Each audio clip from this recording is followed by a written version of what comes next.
Nope. Okay, I perfect. cannot. Nope. And Jackie, you were still gonna monitor the Q&A, or do we need someone else to do that? Yes, I'm going to monitor Q&A here on the Zoom. So Chris, if you want to let folks know if they have questions, they can add them to the Q&A and we'll answer a few of those at the end as time permits. Right. And then Anaya is monitoring questions on Facebook and Instagram. Awesome.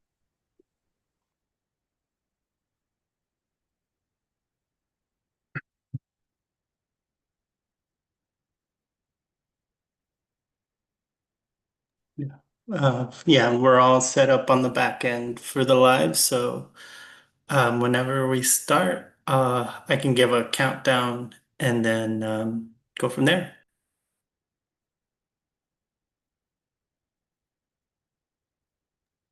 Should we wait for more people to like get in the waiting room, or we just add them Yeah, as let's wait until a couple minutes after, and then okay? Chris can welcome everyone. That way there's more folks.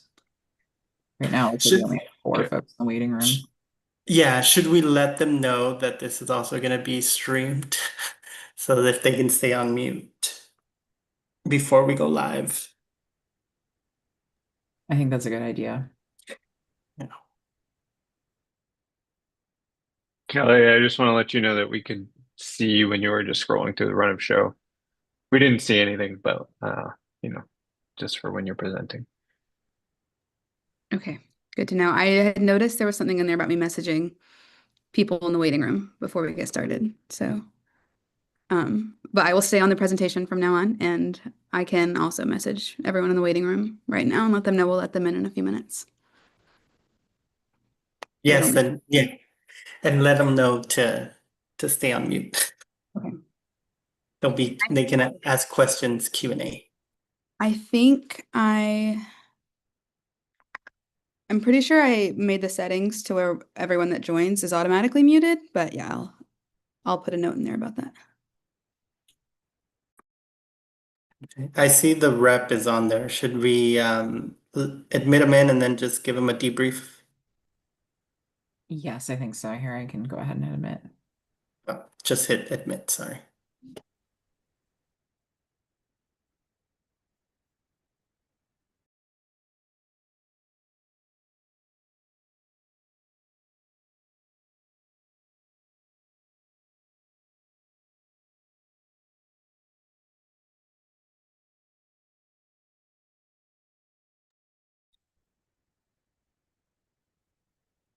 Representative, are you there with us?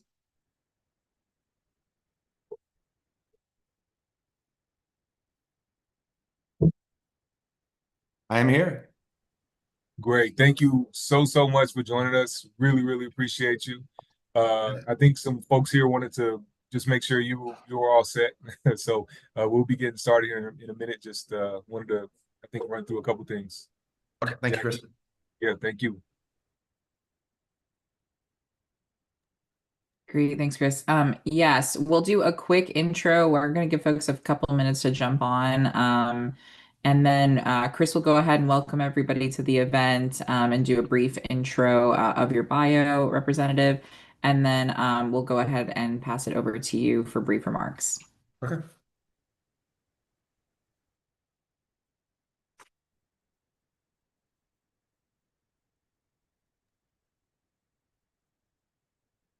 Is there anything else we need to do internally? Are folks feeling like we're good? I think we're good. Okay, great. Well, really looking forward to this, y'all.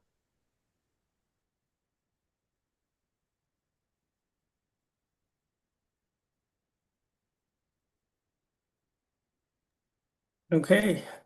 Then we can start letting people in, and then I'll do a countdown from 10. So 10, 9, 8, 7, 6, 5, 4, 3, 2, 1.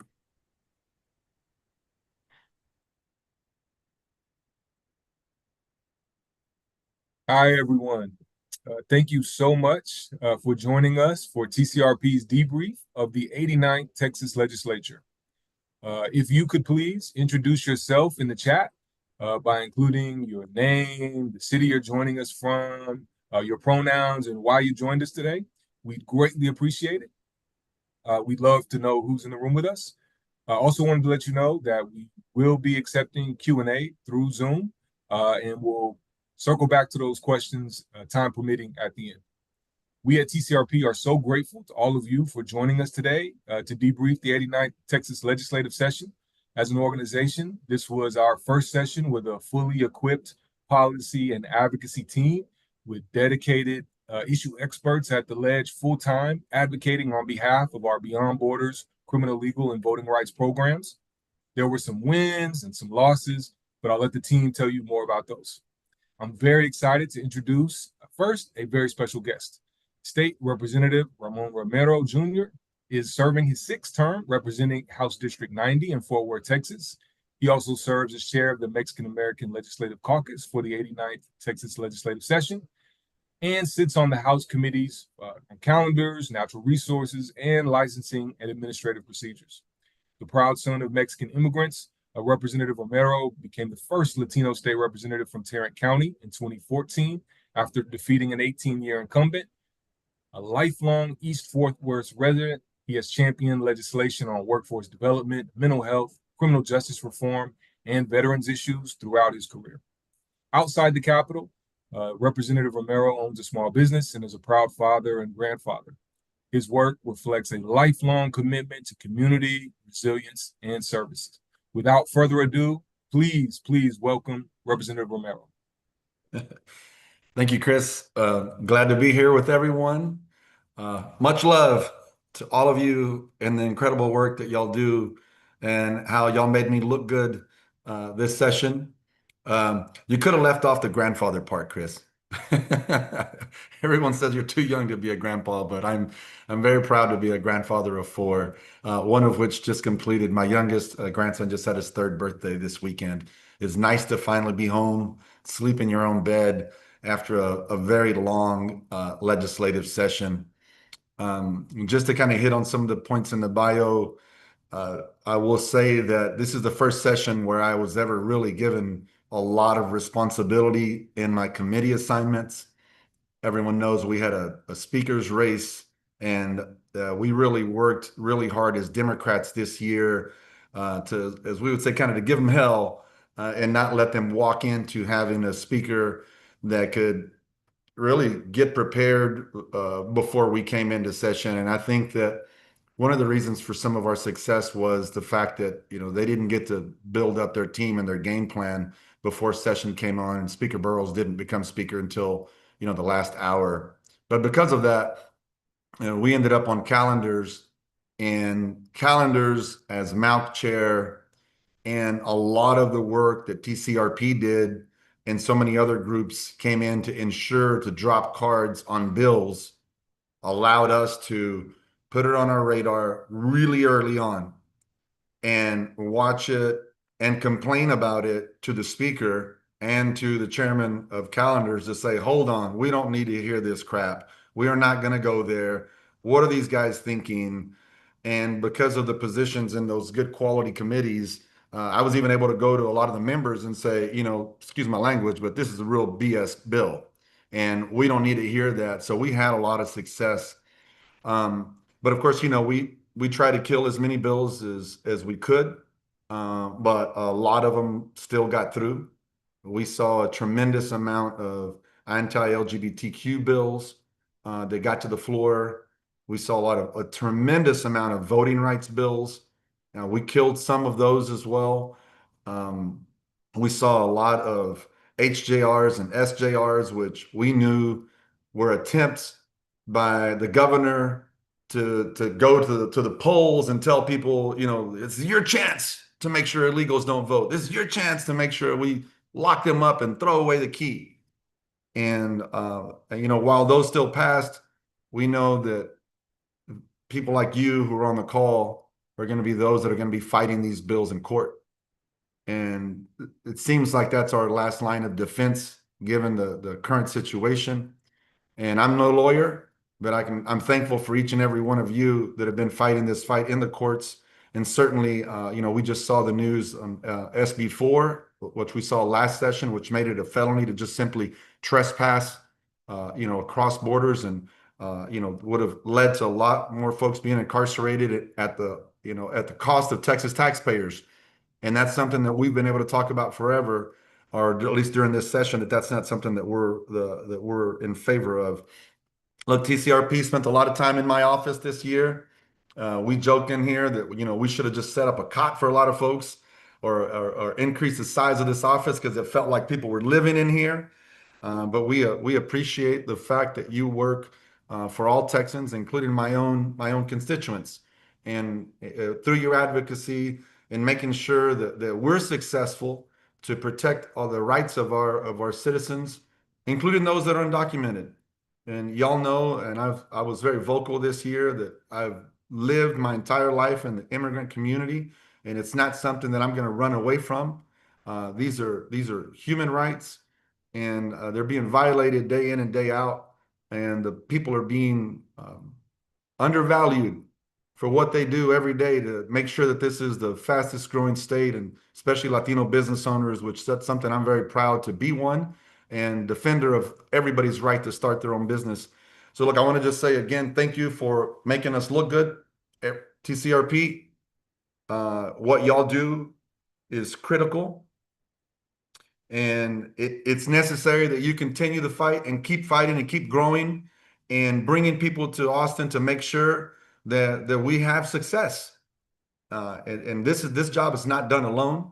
And so I thank you, Chris, and Rochelle, and everybody on this call, for your passion and your energy to make sure that we have what we need.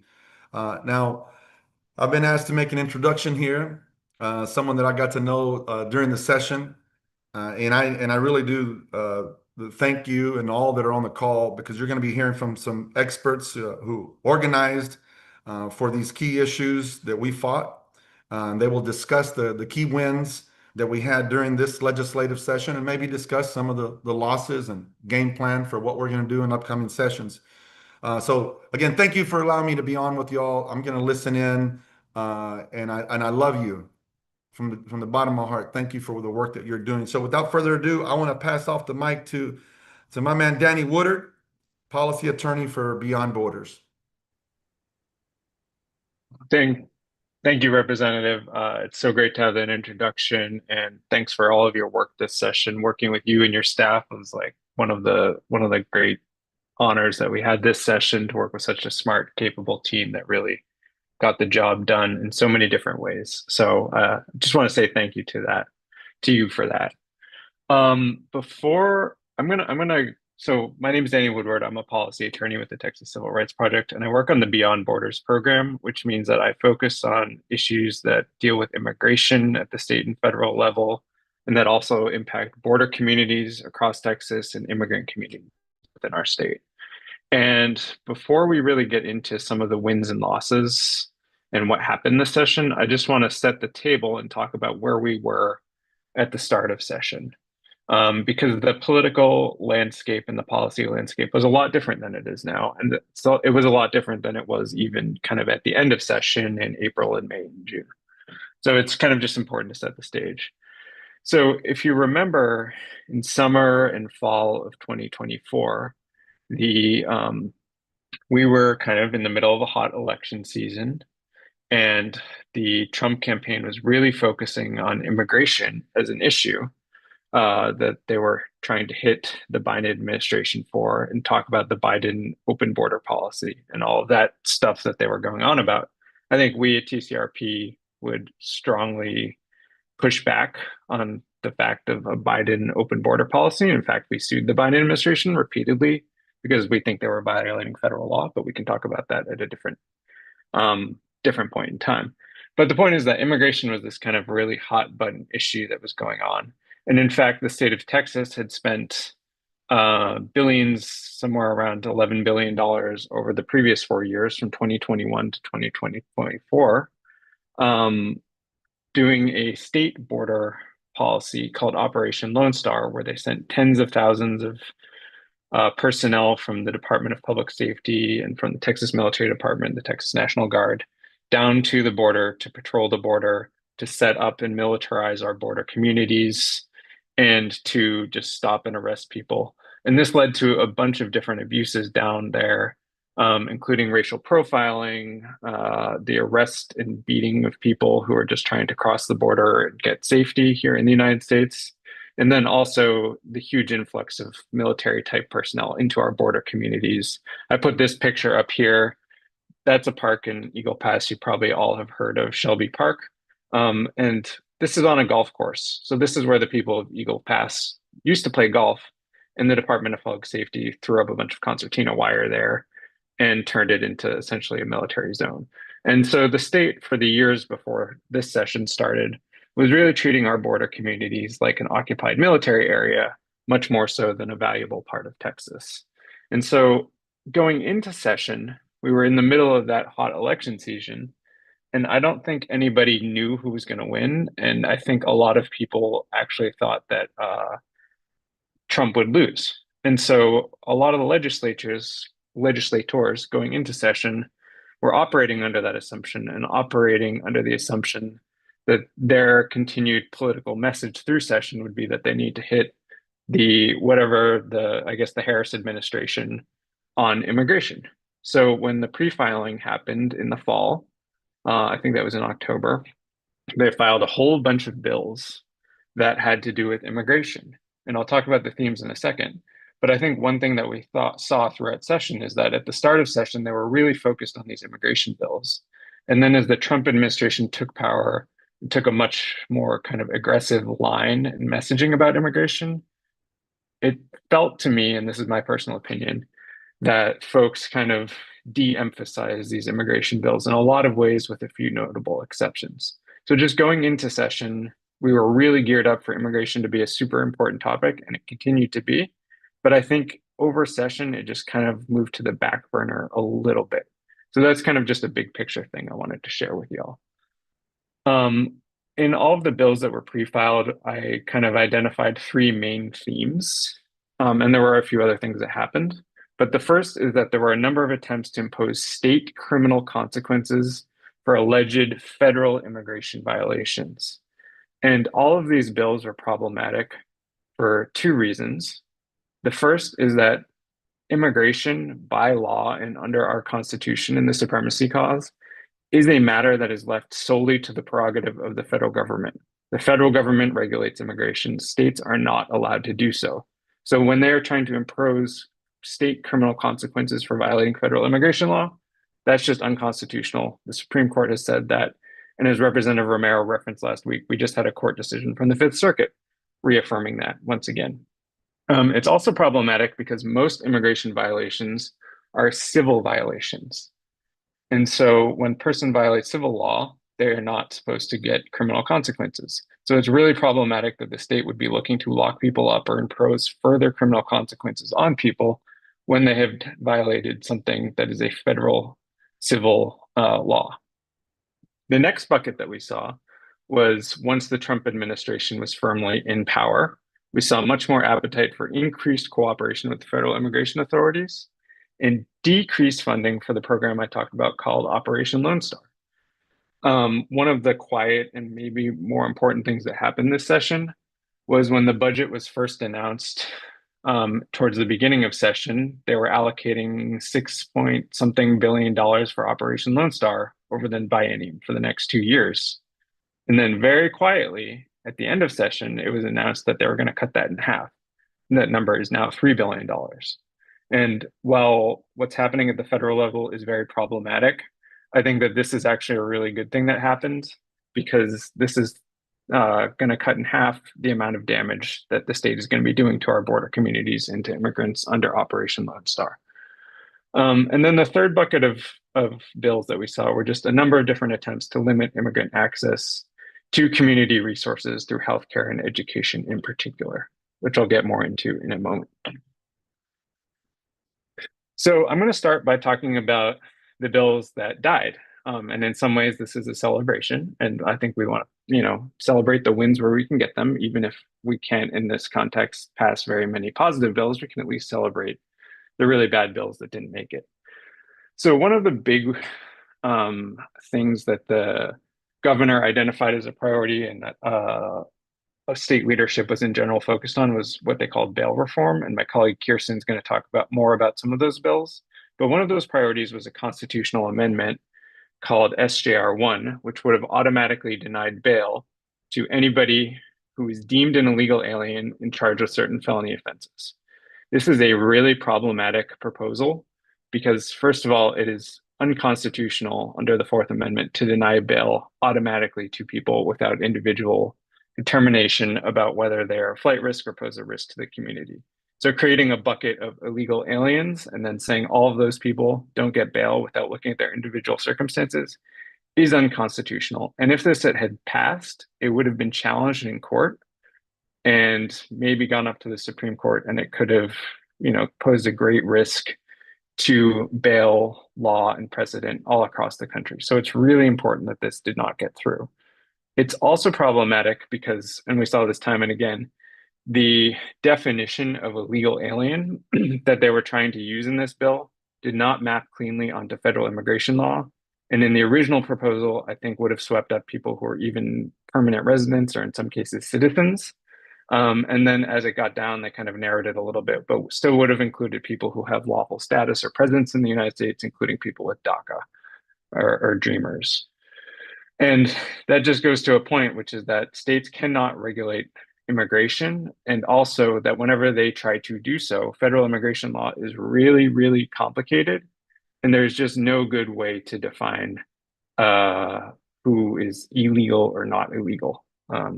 I won't get more into that, but I could talk for hours. And in fact, I did during session about that. So this bill required 100 votes because it was a constitutional amendment. And fortunately, so that would have required 12 Democrats to vote for it. And the Democrats held strong on this. And Rep. Romero was a great leader on this issue. And it did not get through despite an enormous amount of pressure being applied on folks. Everybody held strong, and this bill did not pass. SB 552 was very similar to SJR1, and that would have restricted the eligibility of community supervision for people defined as illegal aliens. This bill was a little bit funny because it actually made it off the calendar and to the floor, but then the author of the bill kept postponing it every day for, I don't know how many days, but it felt like a month. And then on the very last day of session, he got up, and brought it to the floor. And there was an immediate point of order, which killed the bill. Which was great to see. So we were happy about that. And here are some of the other bills that died. SB 659 was a bill that would have increased penalties for the offense of smuggling of persons. And this is important because current Texas law is already really bad in that it creates a 10-year mandatory minimum for people who are charged or convicted of smuggling of persons. And what's happening is that cartels are recruiting people online from across Texas, usually US citizens, usually young people, 18-year-olds, to come down, and they say, hey, come down to the border, make $1,000 by driving some people from point A to point B. And then if they get arrested, they'll get charged with something that would put them in jail for 10 years for making one poor choice. I won't get too much more into this bill, but it died, and it would have expanded that. HB 298 and SB 964 were two of a series of bills that were filed, and SB 964 went the furthest, or got the furthest through the process, that would have required putting an indicator of immigration or citizen status on people's driver's licenses. We were very concerned, especially in this environment, that this would allow and lead to discrimination against people and maybe even attacks. If you can imagine, for discrimination, people might need to show their driver's licenses when they're trying to rent a house. And if it said non-citizen on it or something like that, that could lead to discrimination. And people also weren't able to point to any good reason to do this because non-citizens are eligible for many, many state benefits. And the main reason that was furthered was actually to stop non-citizen voting. But as my colleague Veronica will talk about, non-citizen voting is a vanishingly rare phenomenon that is not a real problem in the state of Texas. And adding, citizenship status to driver's licenses would do nothing to solve it. HB 2587 was a codification of Governor Abbott's rule or executive order that requires Texas hospitals to ask people about immigration status when they go to the hospital. We've already seen, this has been in place since last year, and we've already seen that it harms immigrant communities by stopping people from going to the hospital when they need care because they're afraid to disclose their immigration status. And this bill would have codified it, which would make it harder to repeal. This also died on a point of order, which is very satisfying, and we're happy to see it go. And then finally, HB 232 and SB 1798 would have repealed the Texas DREAM Act, which allows in-state tuition for undocumented people here in Texas. These both, there were a number of bills that tried to do this. These both got to hearings and were very strongly opposed by the community and did not make it through, passed out of their respective committees. Unfortunately, 2 days after session ended, the federal government filed a lawsuit against the state of Texas, charging that the DREAM Act was unconstitutional. And Texas Attorney General Ken Paxton did not defend his own state's law and apparently colluded with the federal government to admit or to claim that the Texas DREAM Act is unconstitutional, and a court enjoined it. TCRP has now participated and joined and led a lawsuit trying to fight that, and we're working on that right now. Hey, I Danny, now want to talk a little bit, I don't have too much time left, but I want to talk a little bit about some of the bad bills that made it through. So one of the main priority bills we had this session was SB 8, which requires sheriffs to enter into immigration enforcement agreements called 287G agreements with ICE. And this is really problematic because it essentially turns our local police officers into ICE agents and decreases community trust with law enforcement. Folks are not going to call the police, even if they're a victim of a crime, if they think it might lead to a family member getting deported. And what I want to emphasize is that the version of this bill that came out of the Senate was really bad. And it went to the House, and Rep. Romero was actually a leader on this. And while we all recognize that mandatory 287G bills like this are super problematic, he worked very, very closely with folks on the other side of the aisle to make this the best possible 287G bill, the least harmful for our communities. And we got it to a really good place. And when it got voted out, it went to conference, and the Senate, or the Republicans, wound up going to Donald Trump, and he tweeted, or he posted on social media, that the House needs to accept the Senate version. And when that happened, they lost all political will for the House to stand up for the good version of the bill that I think a lot of Republican members of the House actually agreed with as well. And the version of the bill that got through, because of that got through in committee, is bad and is really problematic. And now almost all sheriffs in Texas are going to be required to enter into some form of immigration enforcement agreements with ICE. And there's a question that are sheriffs required to comply, or is this a choice? They are required to comply. Currently, they can choose what level of immigration enforcement that they enter into. So I think most are just going to be doing immigration enforcement in their jails. But this bill does incentivize them doing much more than that as well. And that was one of the things that the House bill did, was really incentivize them to just limit it to immigration enforcement within jails and keep it off of the streets. Can I add in real quick, Danny? Please. Yeah, so Absolutely. just so you know, the fight on SB 8 was really difficult, and thank you for explaining it the way you did. We did try to limit it just simply to the warrant service model, which is the least of the three, and also limited the amount of money each county would get. The original bill was very expansive in that it could grow, and as long as you documented the cost that you incurred as a county, then it was open-ended, and it could have grown to many, many millions of dollars. So even after Trump tweeted, and you're right, one call does it all, apparently is what happens in this house now when Daddy Trump calls. But one of the things that was in the original bill was the language that said as offered, and we were able to keep that language off. So the previous bill, the Senate version, would have had an opportunity for the Trump administration to say, every border county, we want you to do task force model, which would have meant that their law enforcement officers would have been compelled to comply and support immigration ICBP officers, and that we were actually able to keep off. So I hope that in the end, I mean, this was a horrible pill to swallow for me and for all of us that have been fighting against this. Um, but yeah, I mean, Trump's power right now just really shows the weakness, the weak knees of the Republicans here. That really they had enough. And Schwartner certainly was not supportive of anything that the House did, despite Sheriff Louderback. And I mean, if there's any person to give credit to on the Republican side, when we were in the back hall, Sheriff Louderback said, "This is a license to cheat and steal from the state of Texas and lie about the amount of money you're spending." I mean, I don't give credit to Republicans very often, but I will tell you, he fought really hard at my side to make sure that we really made this bill less than it was.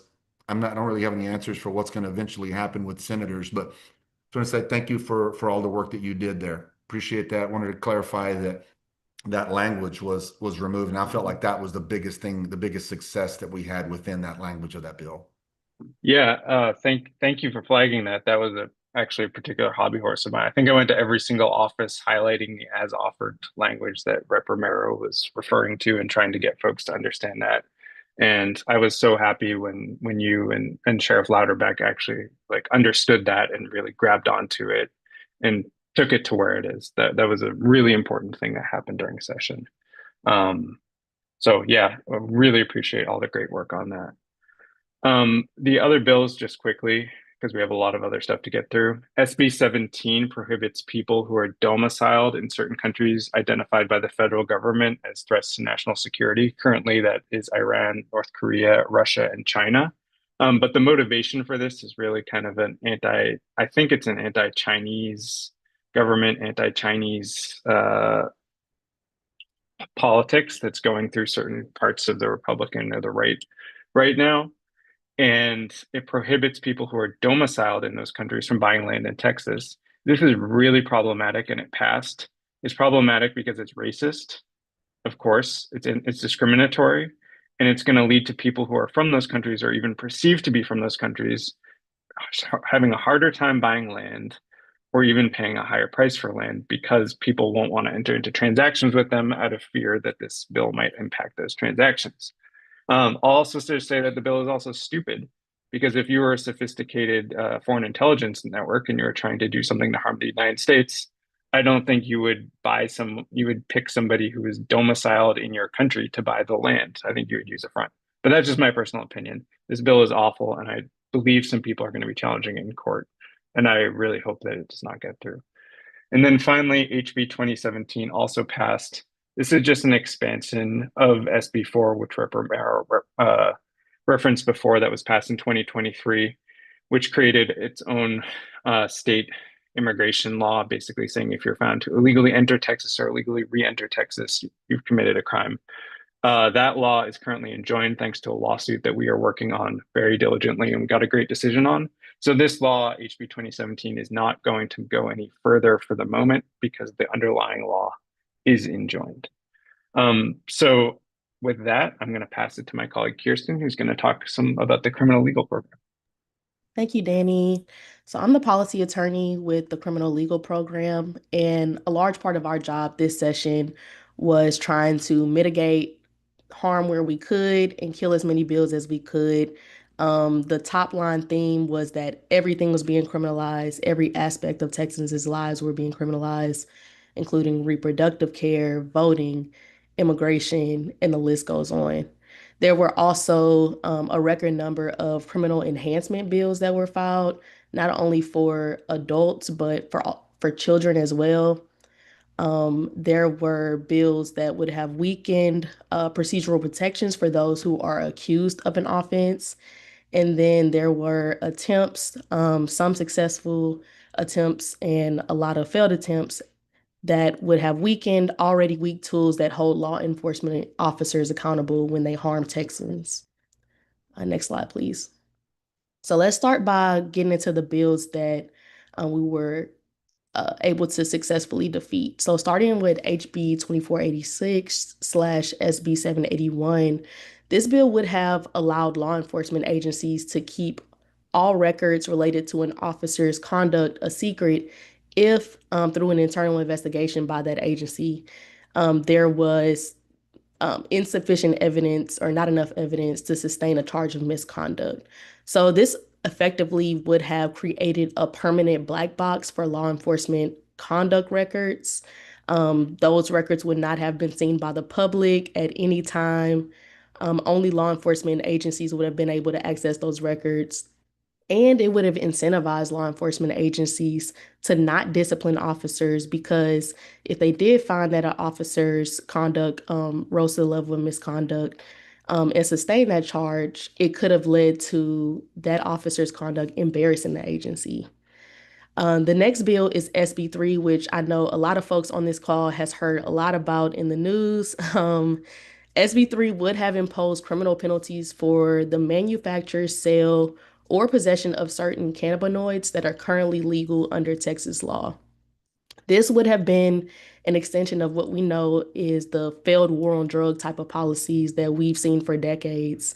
We've seen how criminalizing cannabis and its derivatives has devastated communities and disproportionately impacted people of color, Black and Brown communities particularly, and burden our courts and prisons with people who pose no risk to public safety. This bill actually did pass both chambers, but it was vetoed by Governor Abbott at the very, very last minute. He called for the legislature to focus on regulating these products rather than outright banning and criminalizing them. You can go to the next slide.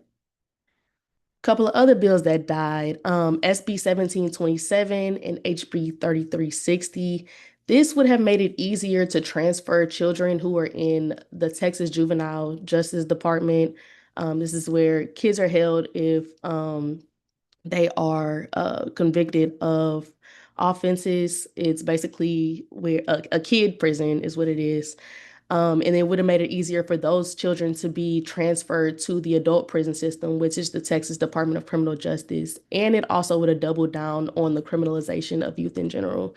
And I want to add a little additional context here. So we actually represent the mother of Joshua Beasley, who was a teenage boy who had died by suicide after being transferred from one of those kid prisons to an adult prison. And we know that many more children would have died if this bill would have passed, to be frank. The next part of the bills that died, and this is the last bill that I'm going to talk about that did not pass, but the next part of this presentation is going to focus on a bail package. These are the bail bills. So SJR 87 was one of the two constitutional amendments that we successfully killed. The other was SJR 1, which Danny talked about. This was actually not a part of the original bail package that was introduced at the beginning of session. It was rushed through the legislative process the last 2 weeks of session after the proponents and the author of the other bills realized that SJR 1 was extremely and widely unpopular among Texans and lawmakers, and that they weren't going to get the 100 votes to pass SJR 1. So because this was introduced towards the end of session and at the end of the deadline, we really didn't have the opportunity to negotiate any changes. And instead, we focused on the fact that this bill did not have any of the procedural protections that House members had worked so hard for and worked for months, from like February all the way to the end of section. They had worked to get into SJR 5, which I'll talk about a little bit in the next slide. But at this point in time, when SJR 87 had made it to the House floor, SJR 5 had already passed. So if you can go to the next slide. Talking a little bit more about the bail package. So zooming out a little bit, during the State of the State address, Governor Abbott named bail reform as an emergency item, and he claimed that it was necessary to promote public safety. But the bail package that was introduced at the beginning of session would not have promoted public safety. And in fact, it would have undermined public safety in a major way by chipping away at our fundamental right to due process and the presumption of innocence. So starting with SB 9, SB 9 it did a lot of things, but I really want to focus on three things that it did. It expands the mandatory cash bail system. It allows prosecutors to appeal certain bail orders, and it limits when magistrates can set bail. Sorry, I'm dealing with some allergies, so excuse my voice. So the biggest thing that SB 9 does is that it largely expands the mandatory cash bail system. And the cash bail system requires people to pay their way out of jail. Or if they don't pay their way, they will languish in jail until they plead out or go to trial.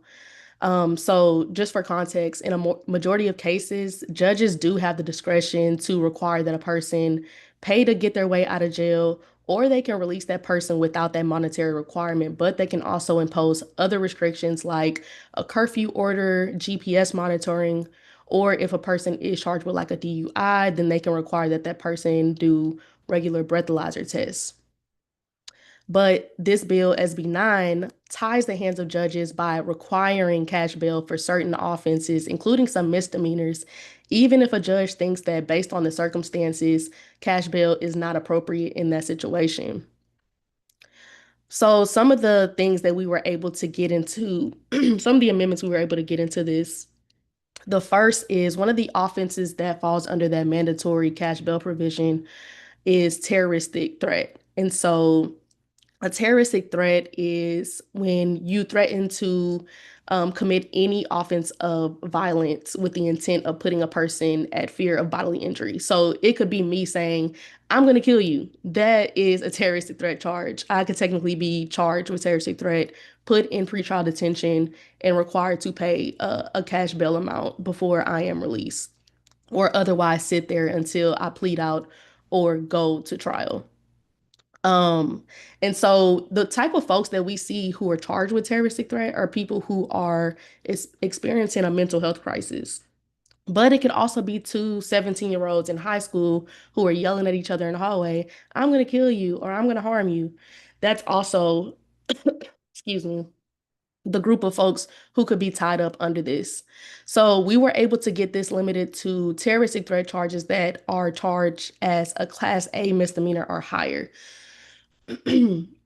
This means that people who are charged with Class B misdemeanor could technically be eligible for a personal bond and not required to pay a cash bond, meaning that a judge could release them without requiring them to pay cash to get out. The second part of this bill allows a prosecutor to appeal certain bail orders when they believe that the amount is not high enough. This completely tramples over judicial discretion, and it gives prosecutors just way too much unilateral power to challenge a judge's bail decision. So one of the changes we were able to get in this is requiring that the appellate judge who is going to hear these bail appeals issue an order no later than 20 days after the appeal is filed. So that is a huge win because that means people who would have been sitting, we talked to prosecutors who said these type of appeals could have taken up to 9 months. That means a person whose case, who a judge has said is eligible for a cash bond, but a prosecutor said, we don't think the amount is high enough, we're going to appeal this order. That person could have technically been sitting in jail for 9 months. Now, a person could be sitting in jail for only up to 20 days because that appeal process is expedited with this amendment that we were able to get in. So I want to move on to SGR 5 because I know we don't have a lot of time. So unlike a bill, a joint resolution needs at least 100 lawmakers to vote in favor of it. And it must be voted on by Texans during the election following the session. So although SGR 5 has technically passed out of the legislature, we as Texans who will be voting during the November election will be voting on whether we want this as part of our constitution or not. So, under our current state constitution, there are very limited exceptions where a person can be denied bail and pretrial freedom altogether. So, think of people who are charged with capital murder. A judge can say, you are not eligible for bail at all, meaning there is no cash bail, there's no personal bond. You will sit in jail until you either plead guilty or you go to trial. So, what this constitutional amendment does is it expands the circumstances in which a judge can deny a person pretrial freedom or bail. Now, we worked tirelessly with lawmakers to get very specific changes into this bill. So, when this bill was introduced, there was not a right to have counsel at these hearings.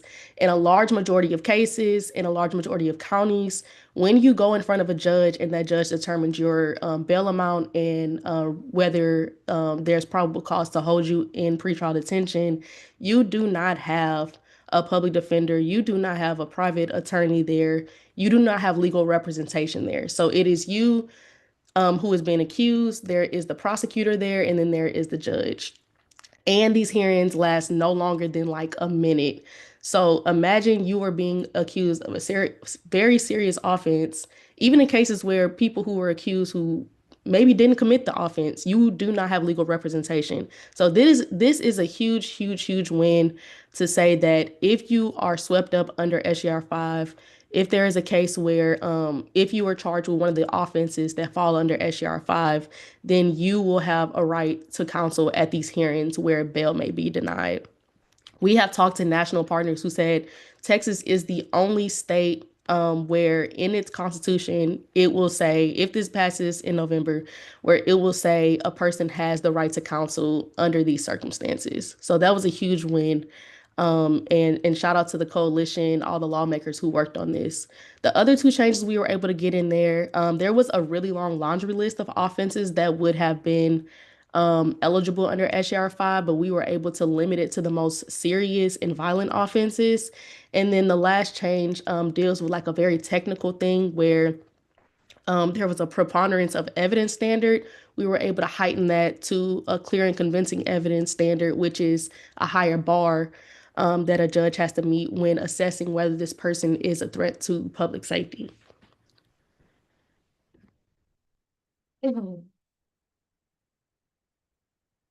All right, almost done, y'all. Sorry. Some of the other bills that passed, starting with, we talked about in the themes, there was an attempt to weaken already weak tools that hold law enforcement officials accountable when they harm Texans. So this first one, SB 1637, the intent of the bill was to exempt on-duty officers that shoot a firearm at or in the direction of one or more people from being criminally charged with deadly conduct.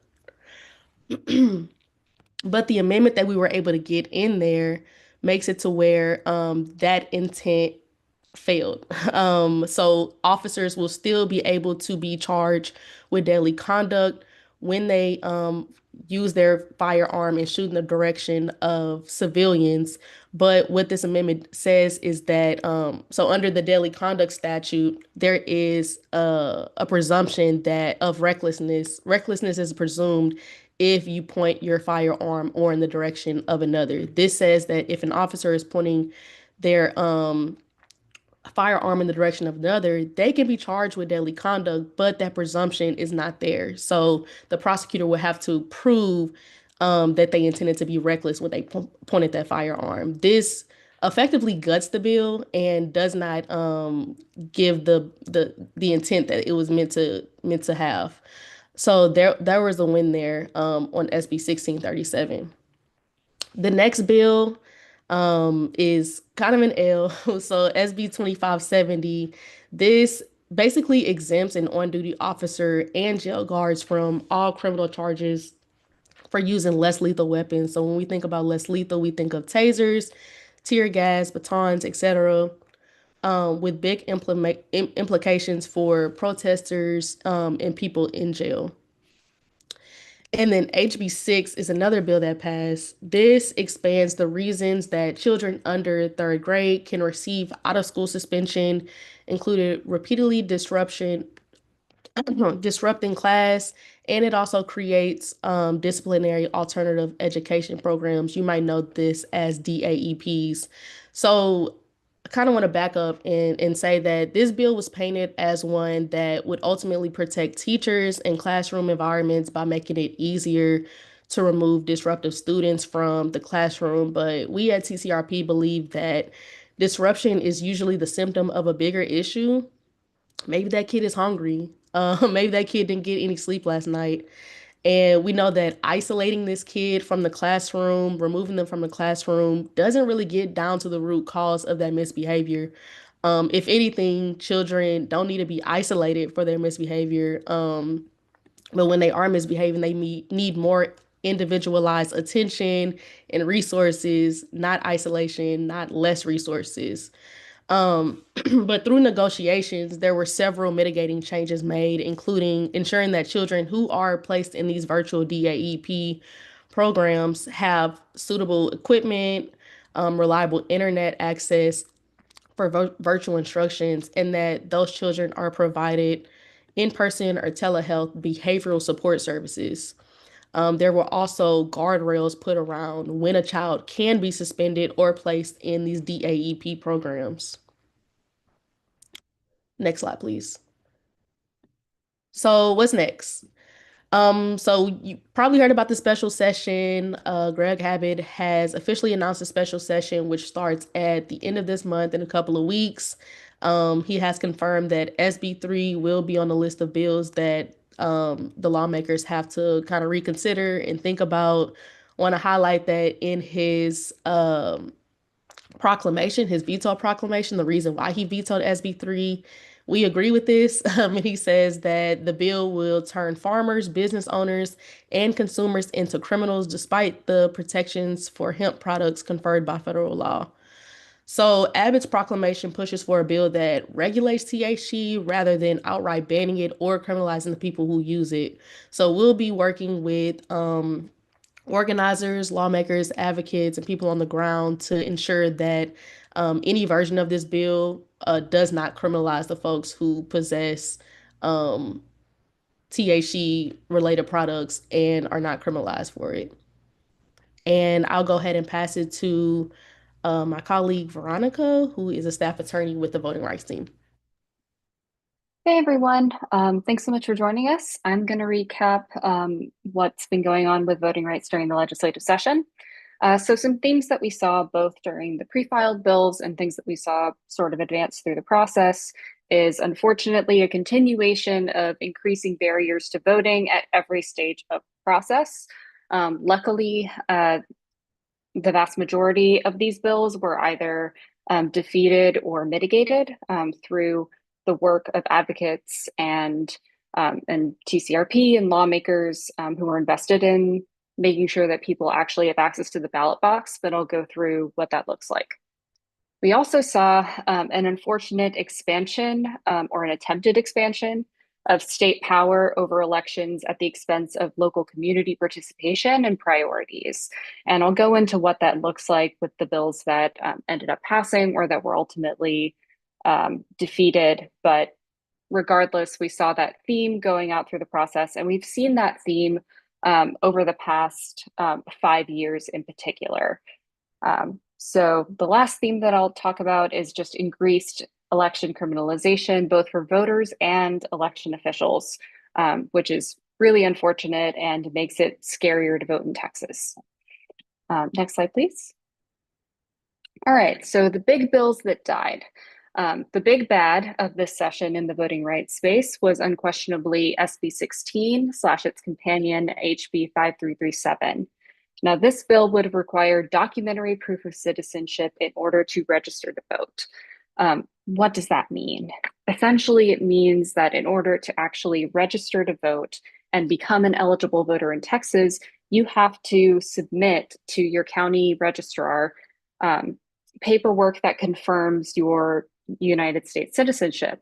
For the vast majority of Texans who have citizenship through being born here, the only forms of documentation that you could provide would be a US passport or a birth certificate, which through data with our partners like Vote Writers, we have been able to demonstrate that 1.3 million Texans don't even have access to the citizenship paperwork at all. And part of the real issue with this system is that, one, non-citizen voting is vanishingly rare. There was something like 67 identified potential non-citizen voter registrations identified by the Secretary of State in 2024, which, when you compare that with the millions of registered voters in Texas, is just a tiny, tiny, tiny percentage of folks. And those are just registrations, not confirmed votes. This also would have created a two-tiered system of voter registration that enfranchises thousands of folks just for trying to access the ballot box. How does that work? So essentially, if you provide this documentation to your county, then your vote would count for all of the races on the ballot. If you didn't have this documentation for any reason, but the state couldn't verify independently that you were a non-citizen, then they would put you on a list to receive a limited federal ballot. And what that means is that on the back end, the only votes that would count for people on those lists would be your selections for US Congress. Why not the president? Very good question. So the theory behind this is that because when you're voting for president, you are only voting for the state electors, that it is not a federal race, and therefore your vote for president wouldn't be counted either. It is, I think, a very disingenuous legal theory, and we're very, very glad that this system did not make it through the process. This bill actually died in calendars, thanks to a ton of work from advocates and community members showing up at the hearing. I think that there was a lot of pressure on folks to actually look at the implications of how this would affect their constituents, since a lot of rural voters actually would be very, very directly impacted and would have their registrations canceled under this system. It would also target naturalized citizens, right? Which is something that we are deeply concerned about at TCRP, that we do not want a system that unfairly may target people who recently got their citizenship, because there could be a record somewhere in the state system that they applied for a driver's license at one point in time. And at that time, they were a non-citizen, right? And because of that, being unfairly targeted with this retroactive truing up of trying to figure out who is a citizen and who isn't. Part of that whole fight was, as Danny mentioned earlier, this push to label IDs, essentially. And I think the most egregious example of these types of bills was SB 964. The original version of the bill would have had driver's licenses for folks who are not US citizens to have a different orientation and to have in capital letters, not a non-citizen. That was later revised to not eligible to vote, which is slightly less egregious, but still deeply problematic.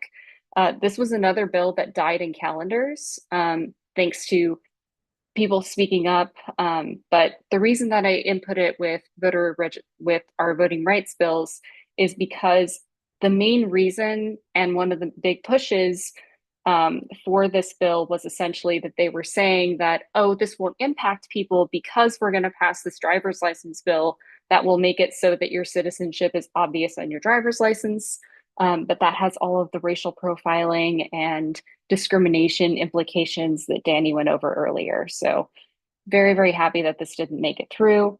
And that's how we are there. Third, we have SB 505, and this gets into kind of the nitty-gritty of election administration.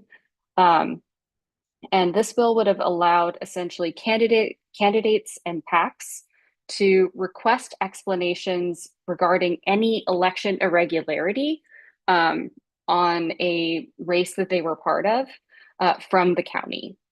If the candidate or PAC was not satisfied with that process after going through asking that for that explanation a few times, they could just go directly to the Secretary of State, and the Secretary of State would look at the information. If they didn't think that the explanation that the county provided was sufficient, then they could compel an audit at the county's expense of that election. And further, they could put that county under administrative oversight.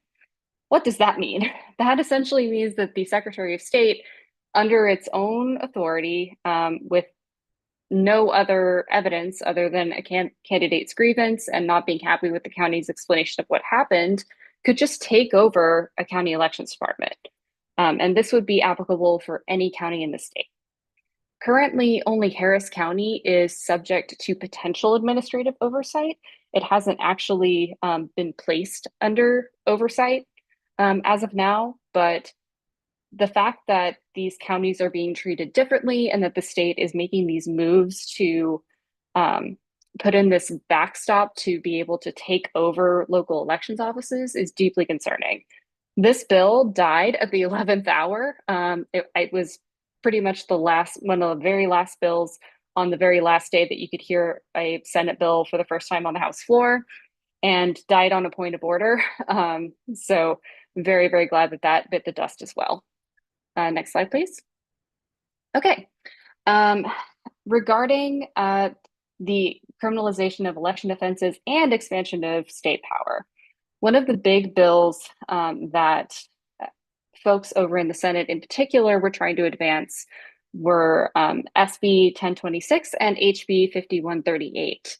Now, these bills in their original form would have allowed the Attorney General to prosecute election offenses if the local DA had not taken any action on a reported election offense within 6 months.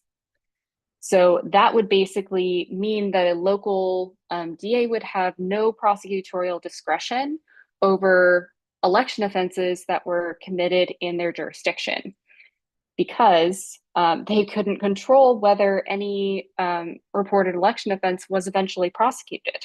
That would also mean that prosecution would be compelled even if there was no real evidence that the alleged offense had even happened, right? So this bill was initially stalled out in the Senate and then made a bit of a speed run through the House.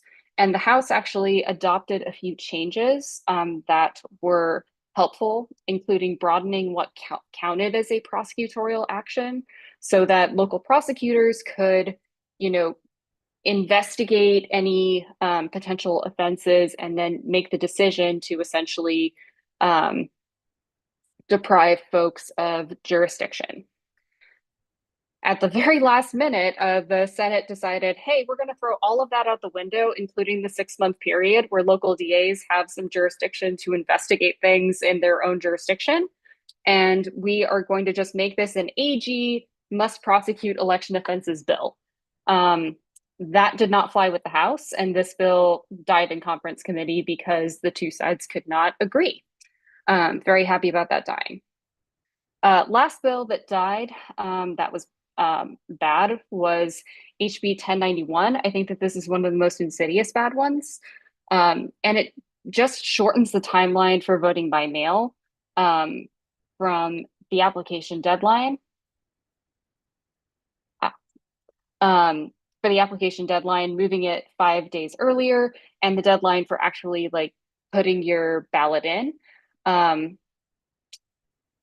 So that also died on a point of order at the last minute. And we are very glad that that happened.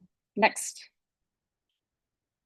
Okay, speed run through our last few things that did become law. SB 2753 was initially a completely different bill that got changed into a bill that would just create a different voting period. So instead of early voting starting 15 days before election day and then having that weekend / Monday off that before election day, it would just be a continuous voting period starting 12 days before election day up and through election day. And that will not be implemented according to the terms of the bill, which is pretty unusual, until every county has told the Secretary of State that they can implement that change. but it can happen no later than August 1st, 2027. So that's actually good since it would give us multiple weekends in order for voters to vote, which is great since not all folks get time off to vote during early voting.